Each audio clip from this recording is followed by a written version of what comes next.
not so much from the book, ladies and gentlemen. I'm actually going to show you some illustrations of what other people have done and the results, which is to say, if you do the same thing, chances are you'll have the same results. Right?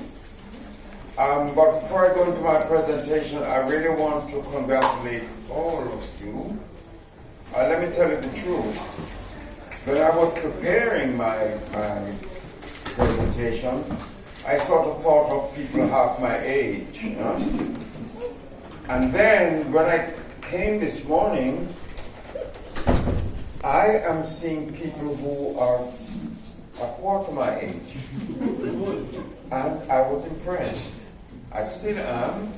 And this is very good for the people who organize this. It's good for you.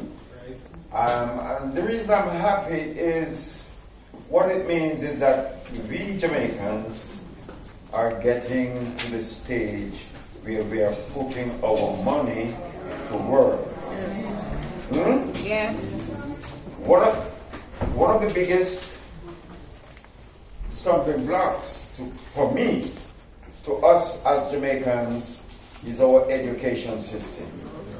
Has it ever occurred to you that your education didn't tell you how to make money? What it did is tell you how to work. Yes. Okay? What we're going to do here this afternoon is not tell you how to keep on working, but tell you how to let your money work for you. That's what the millionaires do. That's what the millionaires do.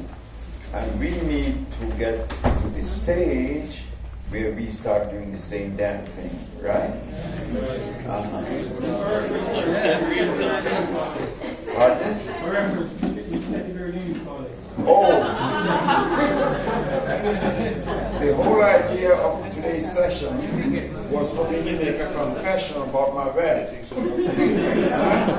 That's what the title says. Not that title, the one on the paper. But I figure that nobody here is really interested in that. So with your permission, what I'm going to do is tell you how you can get there. Okay? I did say, when I was preparing my presentation, I thought of a lot of things, right? So I'm going to ask you a few questions. And for the youngsters, please forgive me. But has anybody here invested in any company and kept the shares that they bought? Yes. Thank goodness. Thank goodness. Thank goodness. Yes. Let's think of Carreras. Carreras was the first company to come on the market in Jamaica. Huh? And I'm not going to ask you if you invested in Carreras. That's a long time ago. I would have to ask if your grandparents did. We are not going to focus on Carreras, however, but I'm going to use 3 illustrations to show you how you can get wealthy, not just you, but your children too, and I think I have something about it up there. By reminding you of what I call the glory days of BNS, the promise of NCB, and I'm going to give you real illustrations, and finally we're going to talk a little bit about the junior market. And what we're going to do at the end is bring everything together so you get a perspective of how things are happening. And so, if what we demonstrate is not happening to you, well, don't be too disappointed. It means that from today, you should start making it happen for you. Okay, ladies and gentlemen? Now, how do I use this thing? It's not working.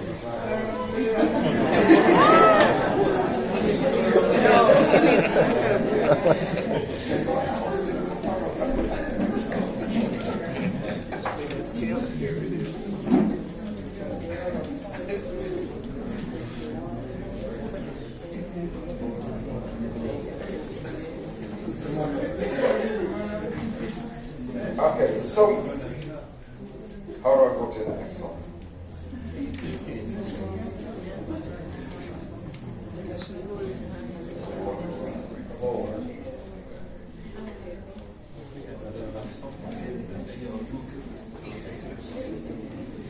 Okay, guys. My apologies for this. Look, I'm not accustomed to this. I talk a lot. The first thing we're going to do, we're going to do certain things. My apologies. Yes, you're right. We're going to do about 7 things. I want to introduce you to this tool. It really is a tool. It's called, as you can see, compound annual growth rate. It's a way of measuring whether your investment is going forward or backward. What I'm going to recommend to you is that you go online and select any pager tool. There are many of them online. It's very easy to use, and you can start using it from today to measure your performance. Right? And the next thing we're going to do, so remember that's important. After today, every one of you should have a pager tool on your smartphone. Right. The next thing we're going to look at very quickly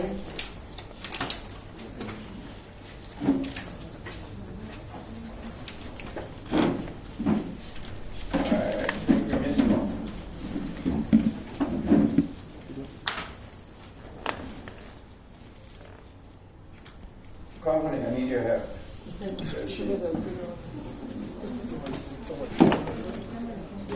Go back for me.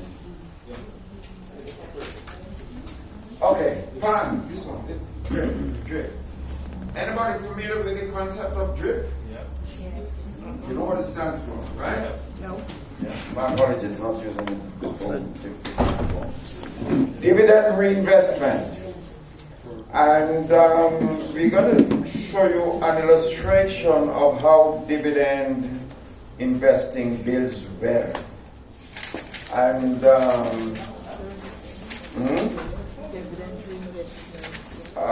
yes, dollar cost averaging is a very helpful strategy. Interestingly, we're not going to talk about that today. But I want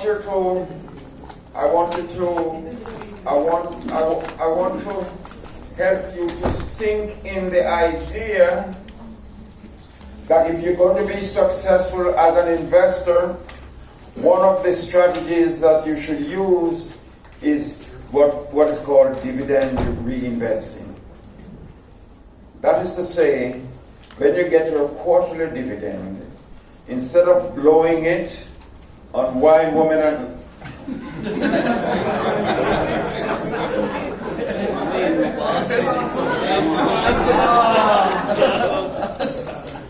you can tell I'm going to get into trouble with something. Yes.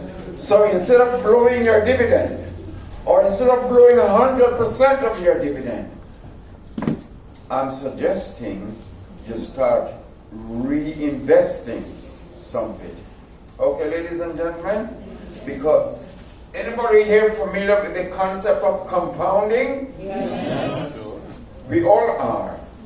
And in fact, that's what the Cager tool measures, the compounding of your investment. And we're going to move to the next one.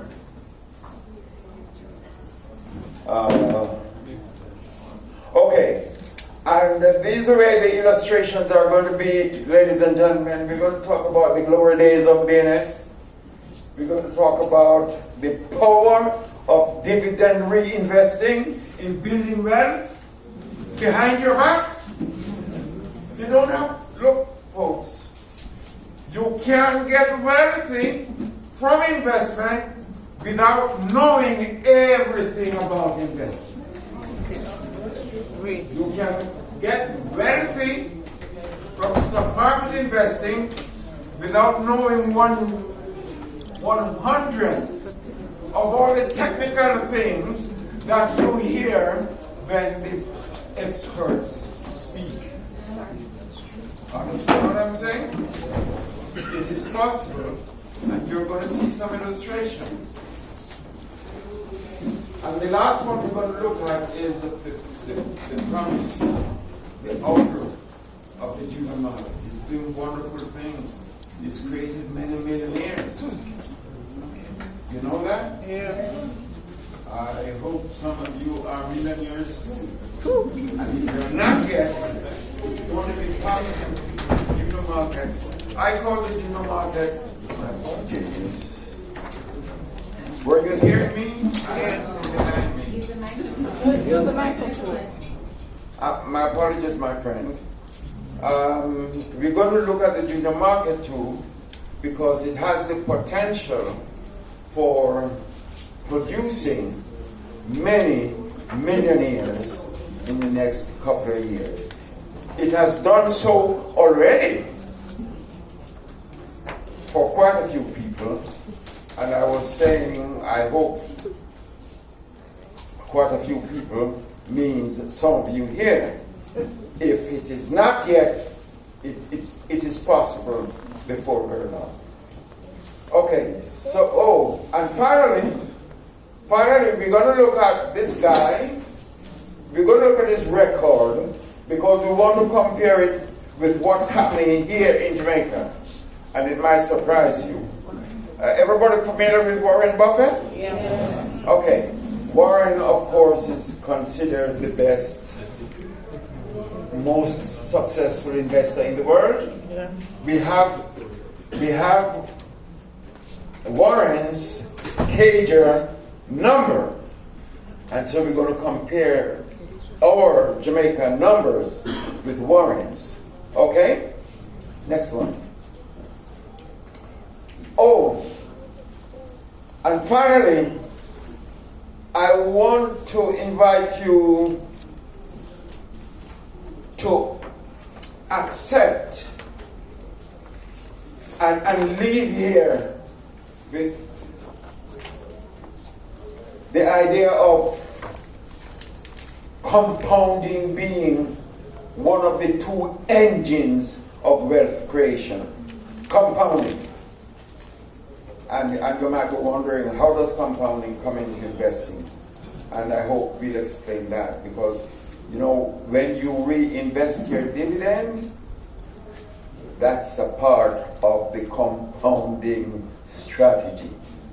If you reinvest your dividend, as you're going to see some illustrations, it will surprise you in terms of how it helps to accelerate your own personal wealth creation.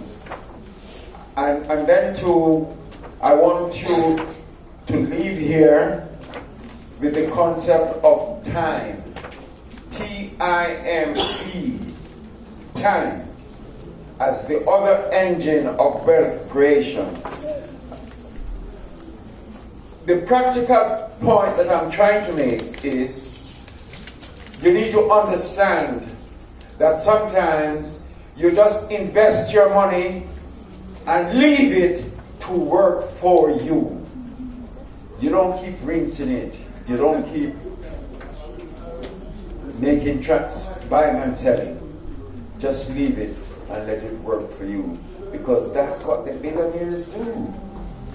We should be doing the same thing if we want to move from where we are to the next level in terms of owning money. What we want to do at the end of this is to leave you with another strategy to move from where we are traditionally. You know where we are? Traditionally? Traditionally? Am I saying the word right? Yeah. Traditionally, we are owers of money. We owe left, right, and center. The whole purpose of these sessions, these wealth building sessions, is to help you and me to move from where we are or where we were, all money left, right, and center, to over here, where we O-W-N, where we own money. That's the whole idea of being an investor. Okay, go back to the glory days, please. Go back to the glory days, the one before this. Okay, ladies and gentlemen, we're not going to dwell on these figures. I just want to tell you something that might not be public knowledge. The people who invested in BNS, when BNS came to the market in 1967, BNS would have created many millionaires and probably still is creating many millionaires. Let me show you the simple reason. And remember we spoke about compounding a while ago? Yes. Let's see an illustration of how compounding builds wealth. I just give you the figures. Let's go to the next one.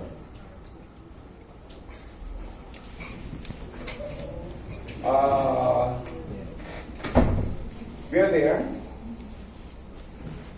We need to point to something. If we can. 1.2, 10,000 to 7 million. Believe it or not, ladies, how many seasons?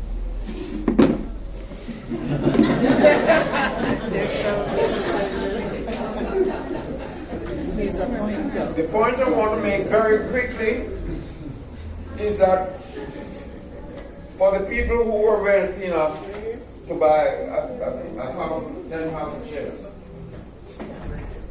those 10,000 shares between 1967 and 2005, when DNS gave the last, what we call bonus distribution, 2 for 1, their 10,000 shares would have grown over that period of 38 years to 7 million shares. Can you imagine that? And for the rest of us who could only afford 1,100, our 100 over those 38 years would have grown to 69,000 million. Remember what I said, ladies and gentlemen, about 69,000. Yes. 70,000. Almost, yeah. Just $4. 70. Yes, roughly.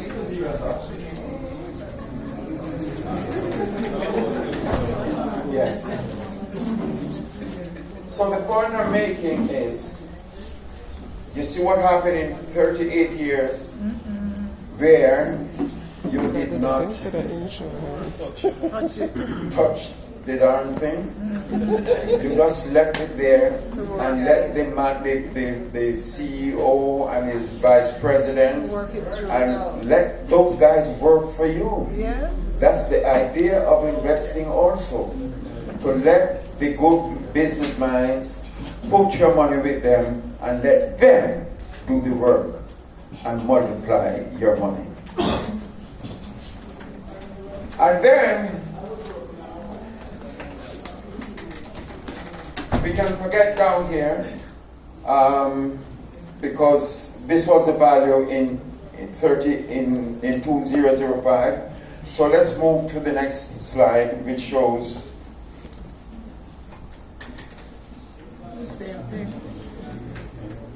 Okay, ladies and gentlemen, the important 2 lines that you and I need to pay attention to is the value of shares in 2019 on the 28th of the last quarter in this year. Huh?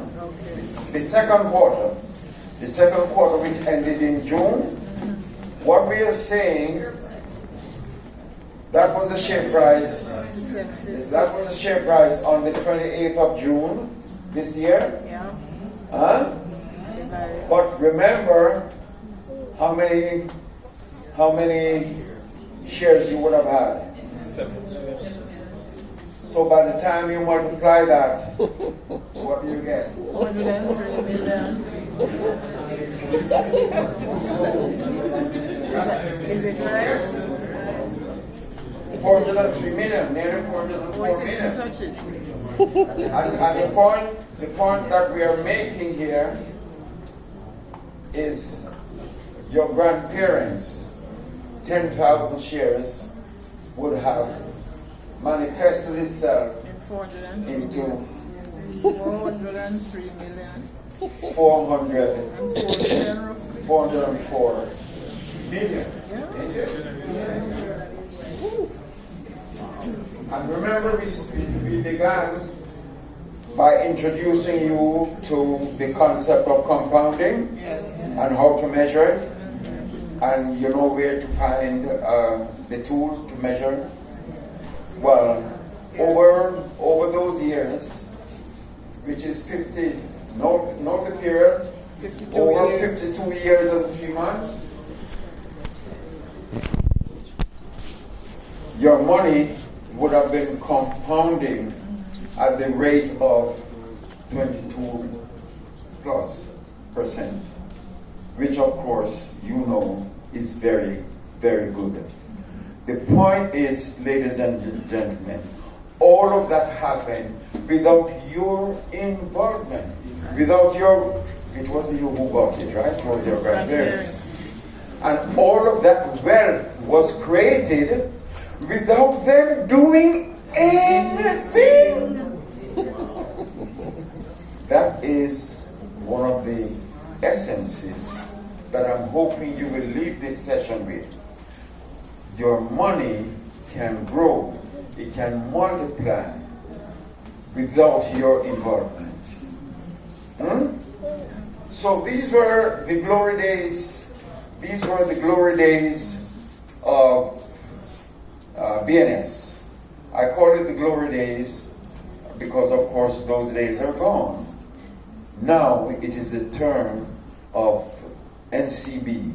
And I hope that every one of you in here is a shareholder of NCB. And BNS also.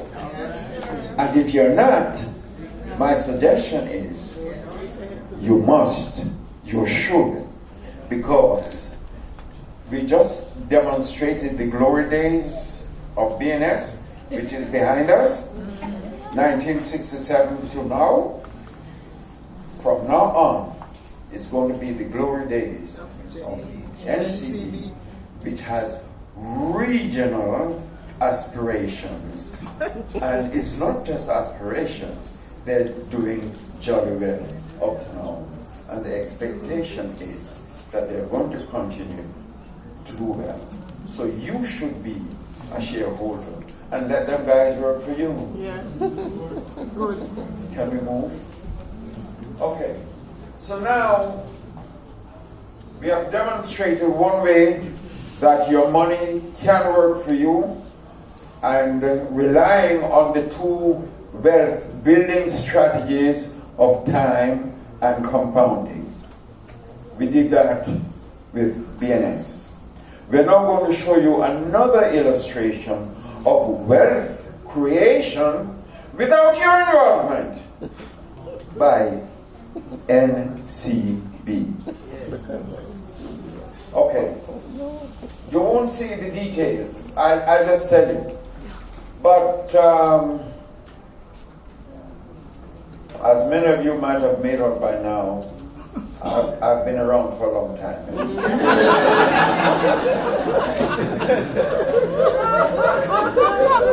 Okay.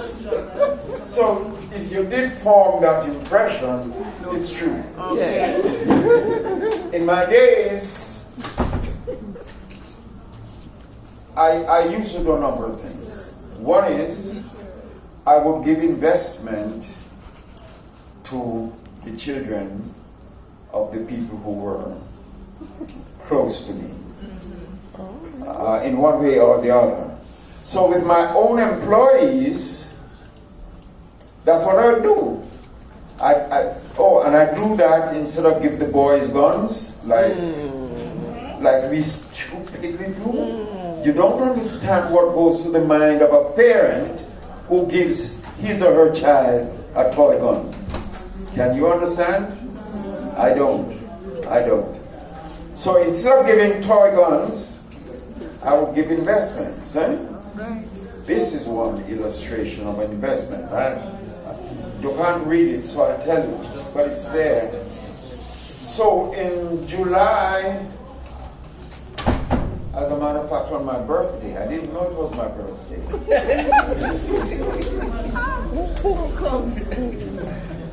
It's just now that, because I have to do this thing for you, I noticed that it was done on the 26th of July. And then I said, my God, this was my birthday, right? In fact, it is. So the 26th of July, 2002, there was somebody in the office who was very helpful to me. I used to work late, and she would do some typing for me, and she had been picking. So I bought an investment for the child. Ladies and gentlemen, that's 17 years ago. Okay? I spent $5,500, and it was probably 82 cents.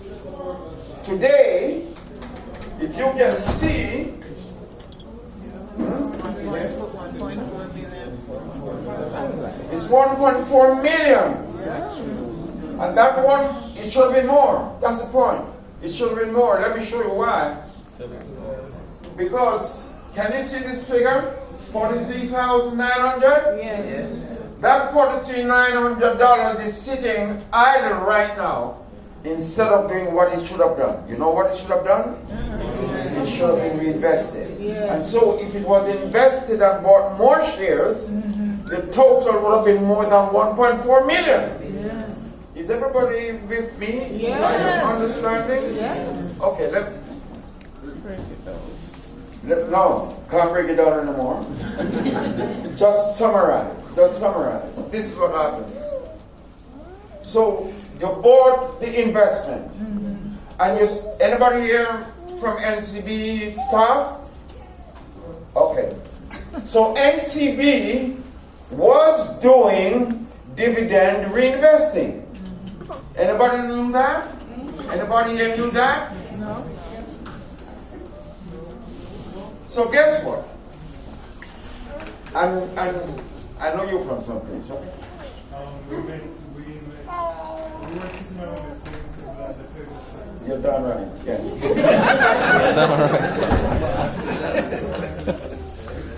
Yes, so NCB was doing dividend reinvesting.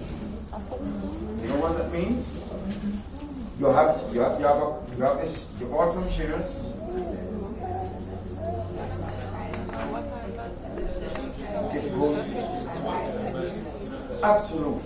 Absolutely. And you know what happened? NCB kept the money for you.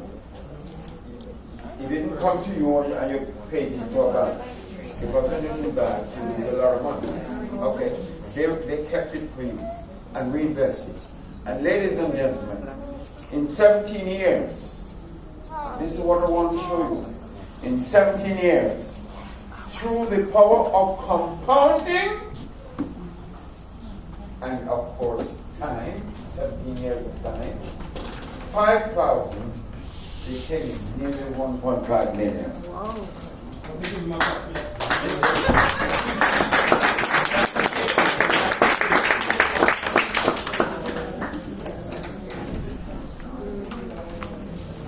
So, ladies and gentlemen, I thank you for the clap. But guess what? The essence is, if you want to be wealthy as an investor, these are some of the things that you must do. Buying and selling is good, make you some money. But you know what buying and selling also does? You waste a lot of money in what is called transaction costs. Taxes. Brokerage fees. So you and I need to say to ourselves, okay, yes, I know the guys have to live. You know, you have to give them some business. But it doesn't mean you buy today and sell tomorrow. like a lot of people are now doing. You know, they go into the IPOs and then sell tomorrow because the IPO price is high and they make a money. Yeah. And I mean, my own very good friends do it, you know, and you can't beat a guy for making an extra dollar, right? But really, if you're thinking long term, you might want to forego some of the selling. You might want to leave it there to let time and the compounding work for you. Yes. Okay? Let's go to the next page. I should have shown you the Cager compound annual growth rate. I should have shown it to you for this. It's about 42. We'll come to it in the next slide or two. Yes, sir.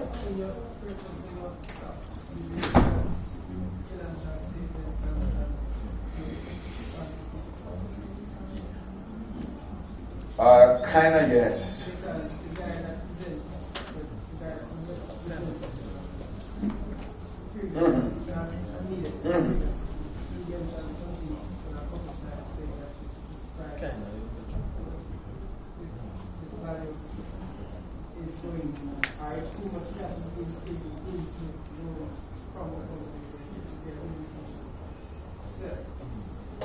Okay, let me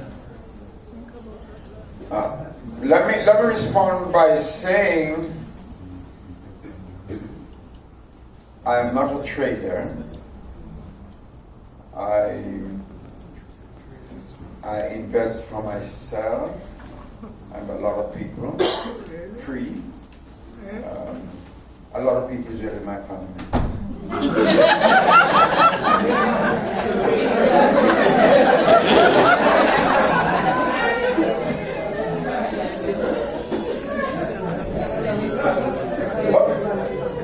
But I have a lot of family. And honestly, yes, I do invest for them. And I have 19 grandparents. Wow. And I invest for them. I invest for them. Very good. I just gave the illustration of one who is a millionaire. Huh? Yes. He's a millionaire. Okay. And the problem that I have with some of these guys for whom I've invested, are coming to you, sir. Not my family. My family can't sell them investment. But you know, one of my godsons came to me and he said, Uncle Lloyd, I find a girl. You know what that means?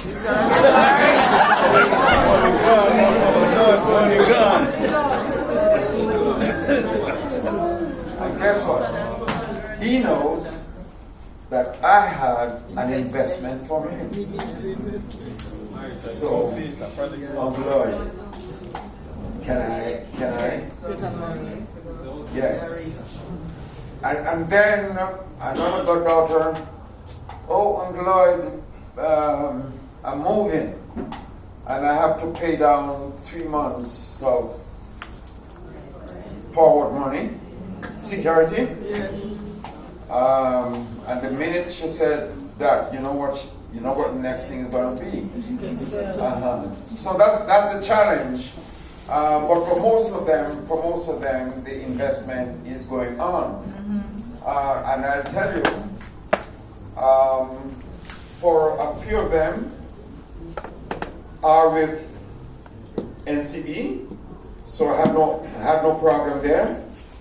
The others, what I did was to open investment accounts at the bank, so that if you were one of my godchildren, but you were not an NCB, I would have opened an account, and I put the dividend every time it comes. I put it in that account. What I'm finding out now is the banks need to have a certain level or a certain level. Your minimum balance. If your minimum balance, Yes. if you're not above the minimum balance, they keep eating it out. They keep eating it out. So now I'm having the administrative problem right now of changing some accounts from the banks because they're eating out too much. What I'm hoping, anybody here from the stock exchange, Because what I'm hoping is that the exchange through the JCSD will give some serious consideration to doing the dividend accounts. So you take it out of the bank because the bank's charging you. Here, hopefully they won't charge, just like NCB wasn't charging. I said NCB wasn't.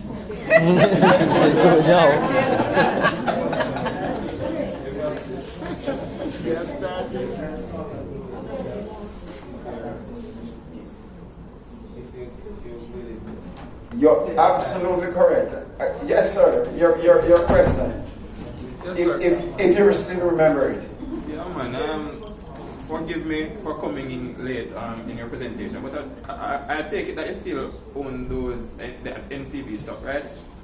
You take it that? I take it that you still own the stock. Yes.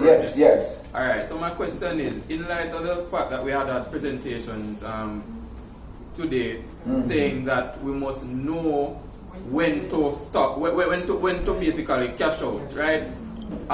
What has kept you from cashing out of your stock, right? And two, the part two to the question is, do you regret, or do you have you look back at the fact that I should have purchased more NCB stocks when you did? So it's a two-part question. Why haven't you cashed out, right? What has kept you from cashing out? And the other part is looking back at the past, what would you have done differently? There are a lot of things I would have done differently in respect of some of the investments that I made. But to answer the first part of your question, I'm not a trader. Let me explain. I don't invest so much for making money, which sort of sounds stupid. But I invest for building wealth. Thank you, my dear. I invest for building wealth, not just for myself.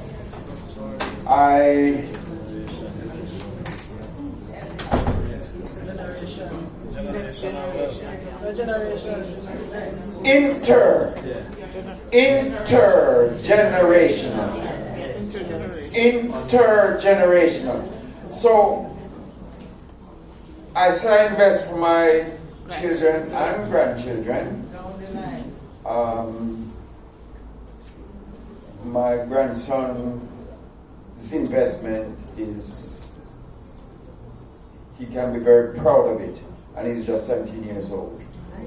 Sir, Okay. but just to follow up to that, sir. Imagine me investing $5 and I see reach $100, right, sir? What has actually, I know that you're saying that you invest for your children, but in truth and in fact, right, weren't you worried that the market would plummet at some time, the NCB thing? What has actually, alright, but remember, in light of the fact that the presentations before have said that we should know, right, when we need to cash out. No, it's not only a trader, it's for an investor, you must know when, what you want out of the stock and when you want to cash out. What I'm saying, sir, what I'm asking, sir. Give him a chance. Let him share his own. Give me a chance. I think it's a valid question. LCB stock is $200 odd. I think I can answer your question. And the answer is, you see, each one of us in here, we are different. We have a different perspective. Mindset, yes. And my Different own perspective is, once I buy a company, my idea is to stay with it. So despite what everybody else says, I tend not to follow what everybody says and does. So my view is this. I buy BNS and I still have it. Incidentally, I bought BNS at inception. $1.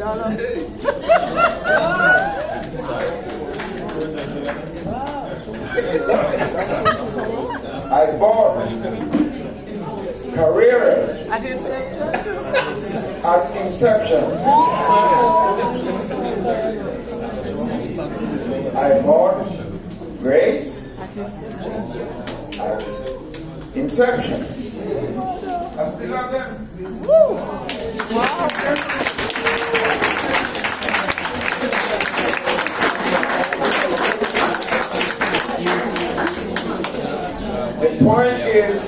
The point is, ladies and gentlemen, yes, you are entitled to, sir. Yes, you are entitled, if you want, to keep watching the price every day, 24 hours a day. And if the price drops, yourself. Me, I don't even want to know what the price is.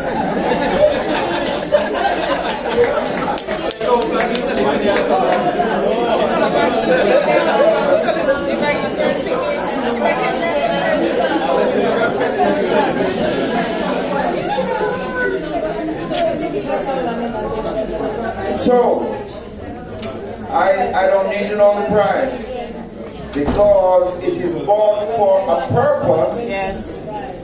So let it stay there. And you know what? When the price drops, what do?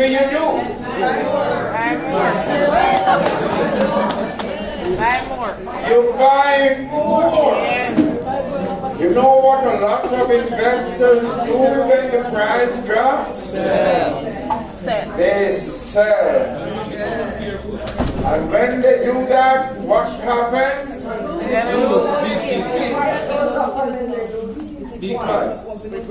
lose twice. Yes. Ladies and gentlemen, the point I'm trying to get across to you Buy and hold. is that, yes, you're going to hear a lot of things, but you must figure out for yourself What to do. what I want to do. So, I'm different in that respect, and I'm inviting you to be individual, to be your own individual, and understand what you are doing with your money. Yes. Your money, of course, is important to you.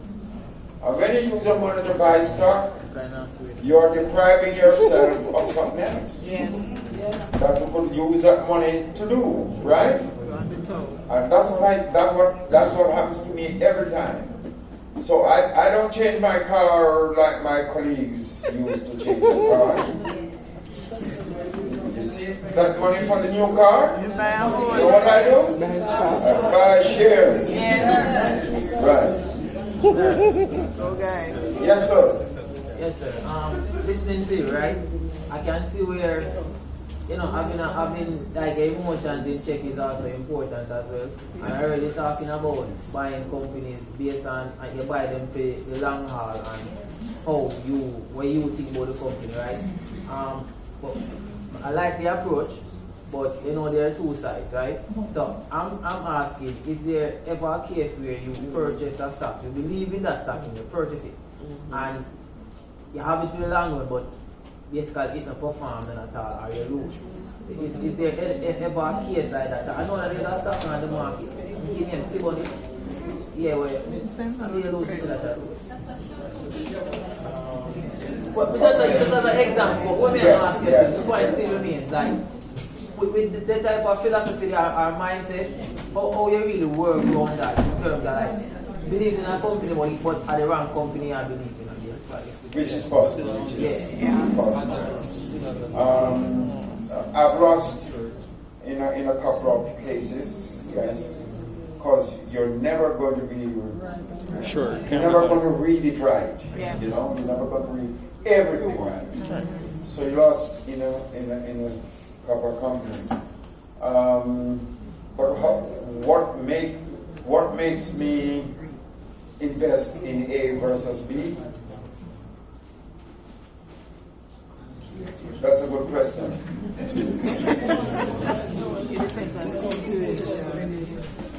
For the same reason that most people would, but let me see if I can articulate it. You look at what is this company in? You know, what business is it in? Yes, what business is it in?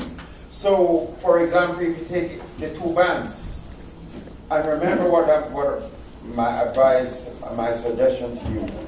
If you're not a shareholder in NCB and BNS yet, when you leave here, you should become.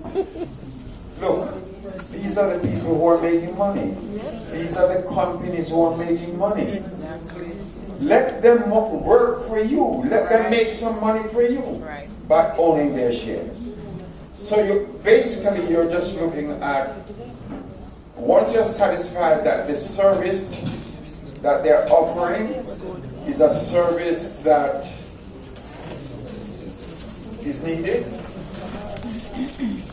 you might make the decision too.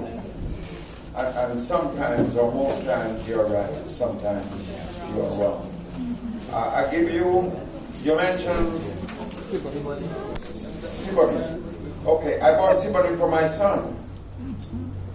And of course, you know, Siboney went south. So that's a failure. But when you bought it, it looked good. You understand? It looked good. But things happen. And there's another one which I have for demonstration purposes. And my son also has it, and another son that is. I have 3 sons. And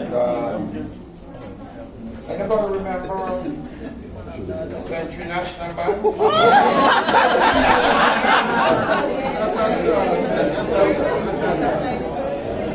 That went Century National Bank. Okay? So I bought $100,000, not 100 shares. Not 100 shares, 100,000 money. Yeah. And you know what happened? Yes. So. Yeah. So I have the share certificate, and my son also has it because it's a reminder to us Be careful. that things can go wrong. Yes. Things can go wrong. Sir. So, I have a question, sir, regarding the recession, sir. How do you deal with that? When The recession? Yes, sir. Okay, look, I can tell you easy. I can tell you quickly. The short man says you buy more, but if you don't mind, I give you a real illustration. Sure, go ahead. I have 2 nieces. 2 of them have 2 picked the same month. I don't know how it happened, but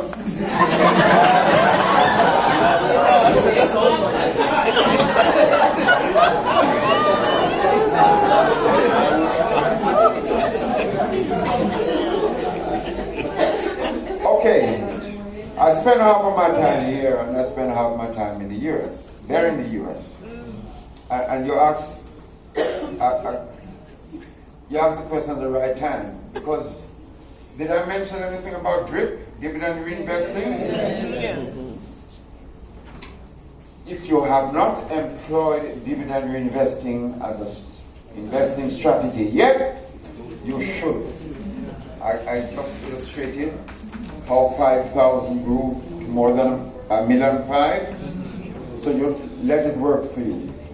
So in the US, since my two nieces just had babies, this is waiting. I'm buying DRIP for them. However, in the US, you can buy just one share. Just one. Yeah. Huh? So what I've done is I bought one share for this one and one share for that one. But there is money to buy more shares for them. And you know what? You know what we're doing? We're waiting for the market to crash.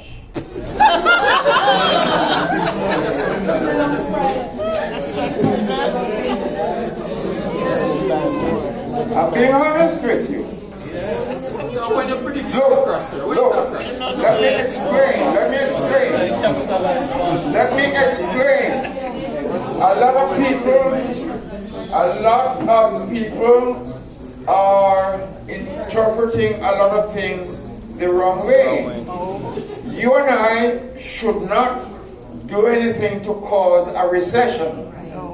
However, when a recession comes, You are capitalizing. you and I must let the recession work for us. Wow. Because you know what? Price is going to drop. So what you to sell for 100 per share might drop to 60, 50, might even drop lower. So your dollar will buy you more shares. Understand, ladies and gentlemen? Yes. So my attitude to the recession is, if it comes on, I'm ready for it. Sir, say never worried when you hit your sir. When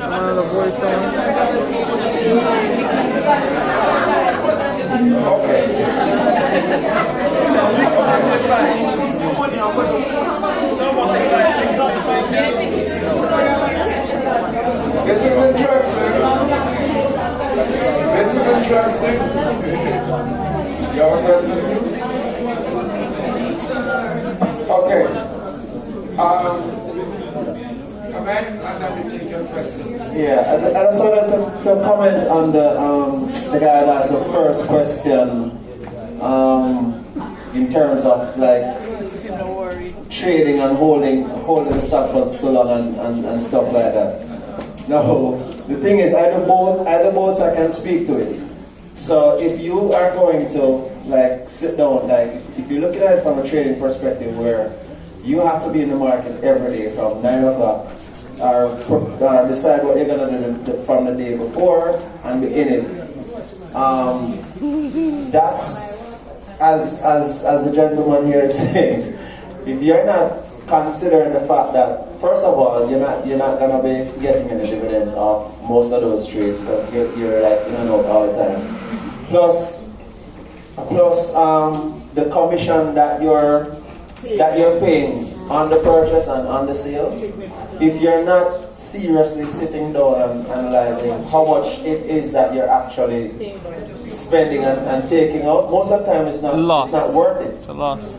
Now, what we're talking about in terms of valuing and understanding in the company and the industry that the company is in and so on, what you do is you take the time to do understand the fundamentals, do all the ratios you want, assess the company, and as you were saying, look at what the company is essentially doing. If it's something, especially if it's a need that there's always gonna be demand for, and if they all the stuff that they went through before, if they not just the financials of the company, but the persons who are running the company, the track record of the company, the industry that it's in, Now, if you are confident when you have done that assessment, for those companies in my portfolio, I don't really care. Price is going. I don't care how much it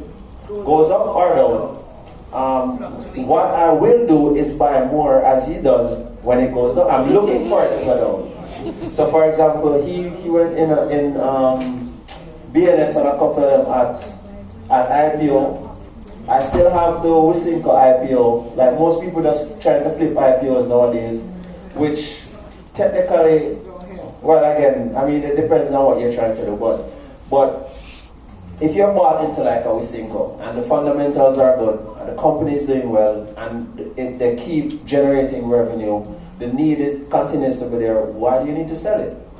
And if you're saving, if you're gonna be, if it is that you're looking at, okay, I might need money for this or that, listen, it's delayed gratification. That's your saving, right? So if you're gonna be jumping in and out of the market, you really are not going to get the benefits of compounding and being able to generate. You get your dividend checks. If you had a stock split somewhere in between also, right? Exactly. Yeah, he wouldn't even benefit from those. If you want to trade, fine, but make sure that you sit. Just like if you're running a business, you can sit down, analyze what's going on, because there's money there. I'm not gonna say you can't make money there, but it's very important that you balance your portfolio. You at least have what he's doing in terms of the value investments. You don't want to be going in and out of those companies. If you want to, you're going to talk about the junior market. So, I mean, maybe if you have some that you can see where you can trade and keep building some wealth, what I do is, whatever I get off those trades, I take it again, split it in the ratio that I have in my portfolio, and stick it into the serious companies and keep going. And if I don't see if the market going crazy, I take my cash out. I'm not doing anything crazy in there. But if you're gonna be trading, the institutions are the guys who are always gonna be at an advantage, because what happens in the market largely depends on what they feel like doing. So you're just there floating along. Benefiting. It might work, but okay, we'll take one more comment here. One of the main things is that you must have a plan, and as you hear from previous speakers, you must have a strategy. So what he's saying here is that his strategy was to focus on the stocks that paid very good dividend. And he was, at the time when they come out, they were just coming out and he got them. So he didn't need to really look at they were going up today, going down tomorrow. And get them at good price regardless. Yeah. Even if they go down 5%, go down 10%. 50%, no problem.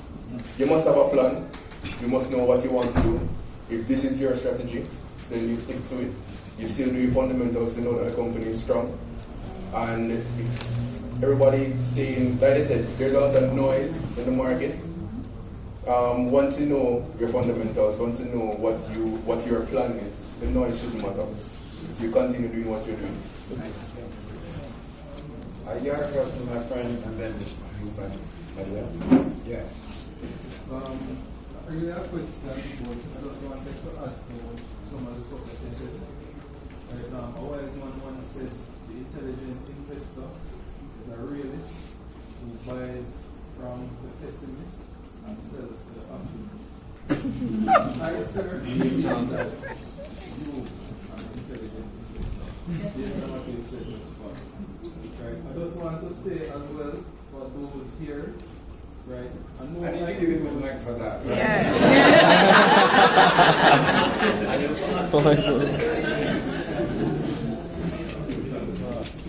Right, so I just want to say for those here, right, for the IPOs, don't just see them as a quick game.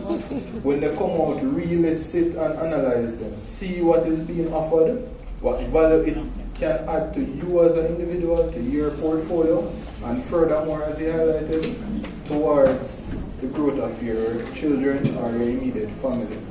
Because I believe that investment, it's not a race, it's a marathon, yes. It's not a 100-meter dash. So you have to be in it for the long haul. Yeah. Things will look good, things will look extremely bad, and at times it will look like nothing is happening. But you have to be in it for the long haul as a serious investor. Thank you, my friend. You said everything correct. Yes, Mattia.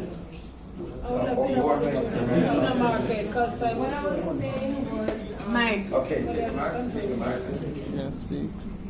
One thing I've noticed is when you make confident investments, right, it is important to look at it as passive income. So even though you have the investments or you're trading or whatever you're doing that apart from your day-to-day job, your 9 to 5, look at it as passive income. Don't really rely on it 100% to bring you through. Yes, it's an extra thing that allows you to do more, but if you put everything on your investments, then really and truly won't be able to allow you to do much because you'll need it for the day-to-day basis. So when you invest, look at it as passive income. Let it grow, as he said. Let it mature into something that you've never expected it, and you'll be amazed. You're so right. Let's clap her.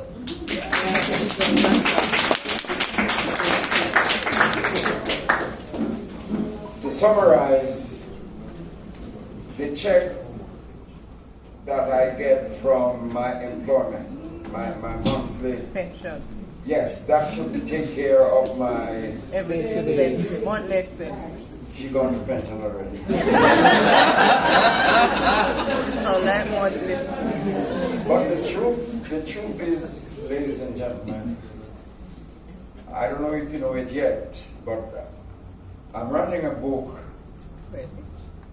which is going to include a lot of the things that we're talking here. Mm-hmm. It won't be the things that you hear when you speak to an analyst. The technical people? Yes. It's going to speak to how you can make money quietly. Okay. Without the noise. Right? So what she's saying is the check that I get at the end of the month should take care of my obligations. The check that I get from my investment should work for me and should work for you too. And that's the idea, that's the concept that you should leave this session with. Your money must work for you the same way that you work like two horses from 9 to 5 or from 9 to whatever. Your money must work for you. Okay, we're going to move on. When will the book be out, sir? Next year. Okay. What's it called? The title? It will be available to us down here? Yes. The title is The Stock Market Route to Intergenerational Wealth. Wow. For those who want to build some but feel intimidated. That's the title of the book. And the next one is going to deal with building your own retirement. Because, ladies and gentlemen, my good friend down there who spoke about my pension. Yes, my investment is really my pension. Because what you do is some of your investment is dedicated to drip. So the dividend keep reinvesting, and then the others you use as your own income stream. So you, if you live to my age, I'm 82. Really? So if you live to my age, your investment income should pay your retirement expenses. Right. You get the essence? Yes. Right. Let your money work for you. That's leave here with that concept. Okay. So we're going to move to the junior market. What do I call it? The outlook. The outlook for the junior market. To me, the junior market is something like the eighth wonder of the world. I'm being realistic. Oh, okay. Let me put it another way. Everybody knows that. Let's take Access. Access was the first one that came to the market, right? Access came at $18.32 per share. Yeah, that was Anybody remembers that? Yeah. Okay. And then Access did a split, a 10 for 1, right? And then at the end of last year, the price for Access was what? $50.56. Okay, a question for you. So, if the information I gave you a while ago is correct, and it is, what is the value of each of those Access shares at the end of last year? What would be the value? 500 and something. Say it loud, my friend. 556. You are absolutely correct. Ladies and gentlemen, that's true, you know. That's true. Is everybody with us? Yes. We are trying to illustrate how the stock market creates wealth for you. Ladies and gentlemen, we are trying, with that illustration, we were illustrating how the stock market creates wealth. One stock was divided into 10. So that one original stock is now 10. And at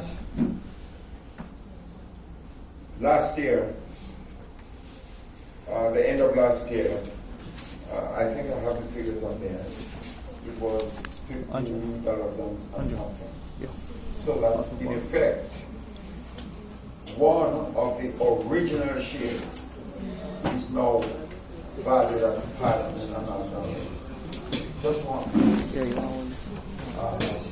And that's how the stock market works.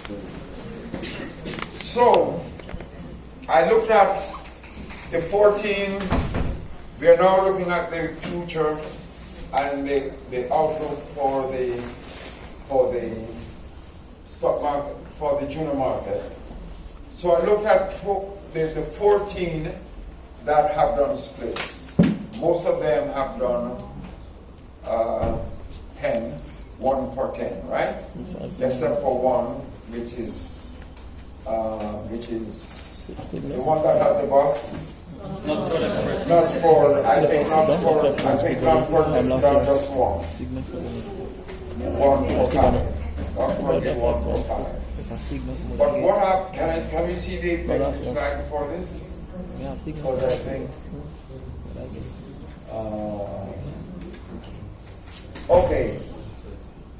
Ladies and gentlemen, we started off by introducing you to understanding the concept of CAGR, which is compound annual growth rate. Yes, sir. It's time to start. No. All right, ladies and gentlemen, if you have a vehicle, 0227 HD, Toyota Succeed, that is it. It's down by the pound. The pound will be closed shortly. They want to release the vehicle. So if you have a vehicle, 0227 HD, Toyota Succeed, then you need to go to the pound quickly so you can get your vehicle. I wouldn't like to see us stranded here. Oh, I don't see anybody move, so nobody. All right, thank you very much.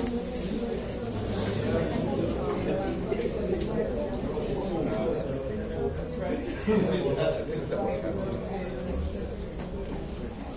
you, Neville. So, ladies and gentlemen, She's calling. we started off by introducing how you can manage the rate of growth in companies, in your investment, and we introduced the cager.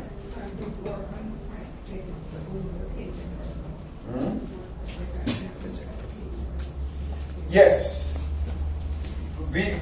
You must start looking at the cager in your own investment and in the companies that you might be interested in. You might want to say, how has it grown over the last 5 years? And so you investigate the cager, right? And I'm telling you that you can get the there's an app for it. There are many apps for it online. Just select any one of them. And to go back to the junior market, I was saying I did an analysis of the 14 companies which have done splits. And when you look at the average over the 9 years that Access has been on the market for 9 years. The others, of course, for less time. But when you average out the time and their performance, this is the average. Here is it. This is the average. 39, call it 40%. So,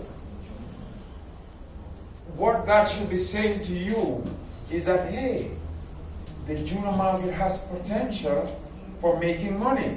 Because if it is growing at the rate of 40% a year, I mean, where else in the world are you going to find anything that good, right? That is how you need to interpret the figure that you're seeing on the board. But this is just the average. So we're going to go to the next slide, which will show us the first 5, the top 5. So you see how well they have done. If you were an investor in any of them, this is telling you how your money has grown, even if you did not realize. If you were not an investor, you might want to consider looking at some of these. Okay? You come to look for me, honey? How long? How much longer? Okay, we're going to wrap up in 10 minutes because it's supposed to be 4. Wow. I think enough for better enough. I get to engage the speaker more. Yeah. the final session is going to be over in the next place, over there. So when we're finished here, we all go over there. We wanted to look at the 5 best performing of the junior market. And this is it. It's right behind me there. Luxford has been growing at a rate of 66%. Vermont trading, you see the figures? That's watch out. Paramount, It's more about you it. see the figures? It's in the price. Jet Club, But it's not hot. and my favorite, my own favorite, is Access. Like you watch some stuff. If you guys don't have Access the market. any investment in Access yet, Market. You can say price. go on Access.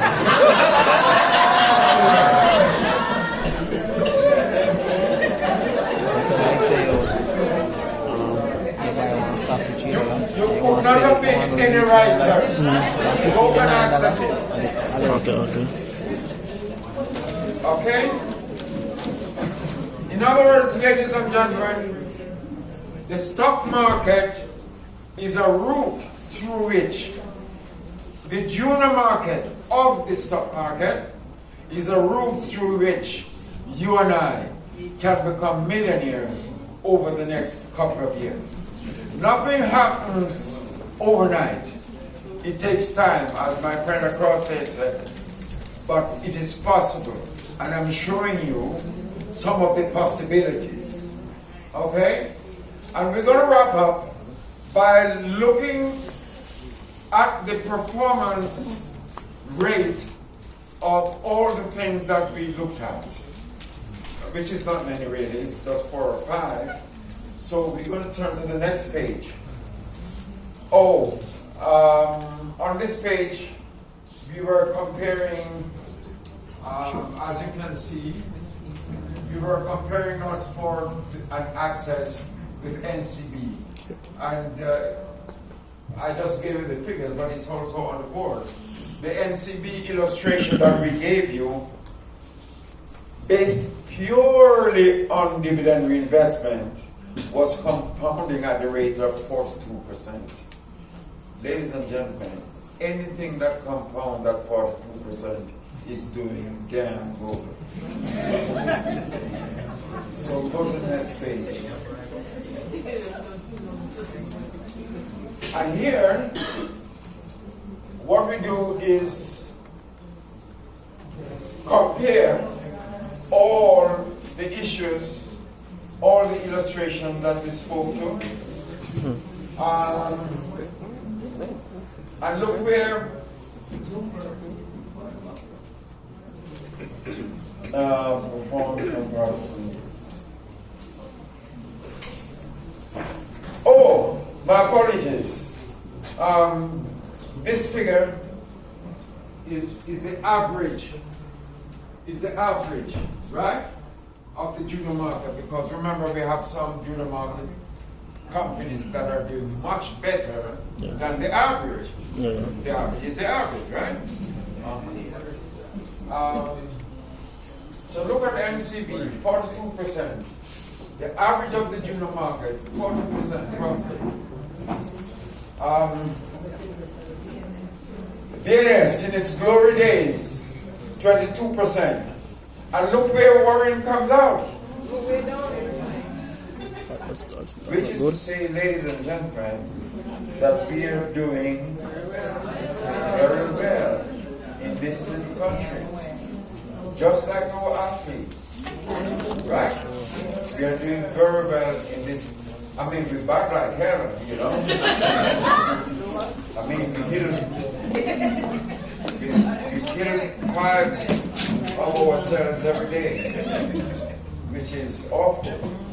But in other respects, we in Jamaica are doing very, very well.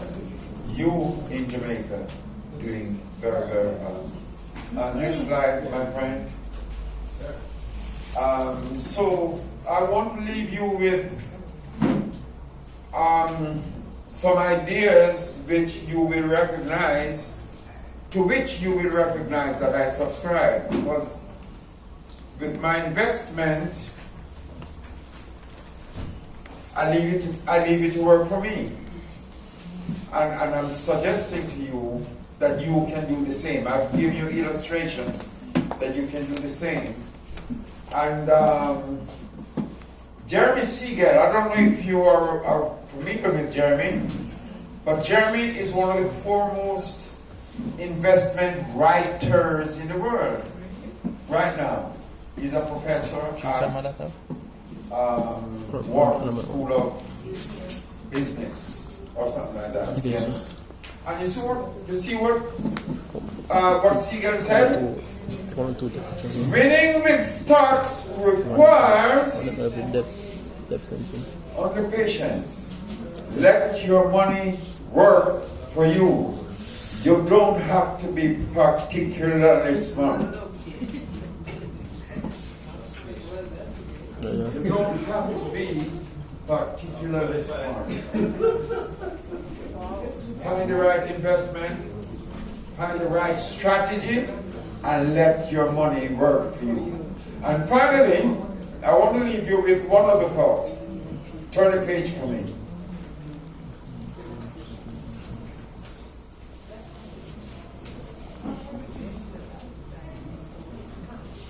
And what you see was written by another outstanding investor. This is an investor who writes, all right? His name is Philip Fisher. Incidentally, Philip has a very good book. I recommend it to you. It's called Common. It's on the board, right? Is it there? Common Stocks and Uncommon Profits. I recommend it to you. And you see what he said. Over time, all of us, there were opportunities, there were times when all of us could have invested and succeeded beyond our wildest expectations. I think that's where we're going to stop, ladies and gentlemen. I am hoping that our discussion meant something practical. I hope that it left you with some specific strategies that you can employ, that you can use. If you haven't been using them in the past, my hope is that you will use them in the future, because hopefully I have demonstrated to you that they can work for you the same way that they have worked for others. Thank you very much, and bless you.